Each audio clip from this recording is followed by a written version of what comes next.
હે ગાઈસ, આજે સવારમાં હું દાણા આપવા આવ્યો હતો અમારા કેજમાં.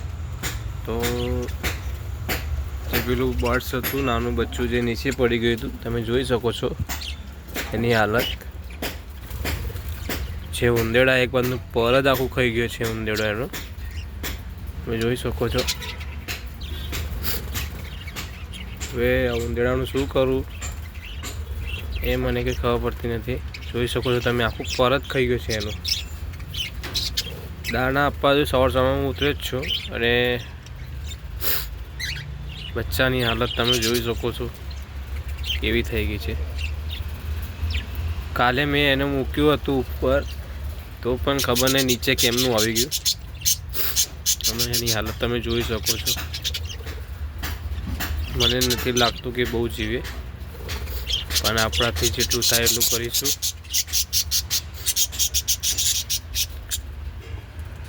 જોઈ શકો છો, કોઈ બર્ડ્સે તો માર્યું નથી એટલું તો મને ખબર પડે છે. આ ઉંદેડાની તે આદત છે આવી. ખબર નહીં કેમનું એનું પર ખેંચી લીધું છે.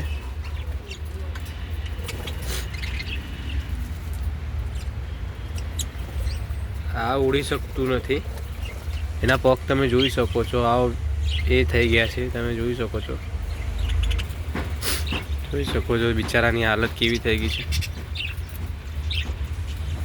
પગ સારા હોત તો આ ઉડી શકતું હોત, પણ પગ એના અપંગ છે પહેલેથી જન્મથી, એટલે એની હાલત આવી છે. તમે જોઈ શકો છો બધી માટલીઓ જ છે, તમે જોઈ શકો છો. આ બીજા બચ્ચાની હાલત આવી થઈ છે. તો આપણે આને કેજમાં પાછું મૂકી દઈશું.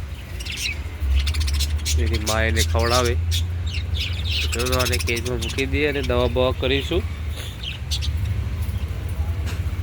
અને આગળની અપડેટ પર તમને આપીશું.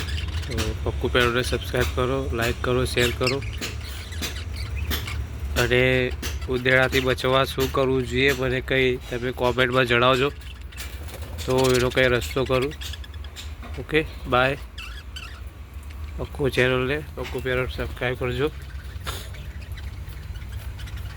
બાય.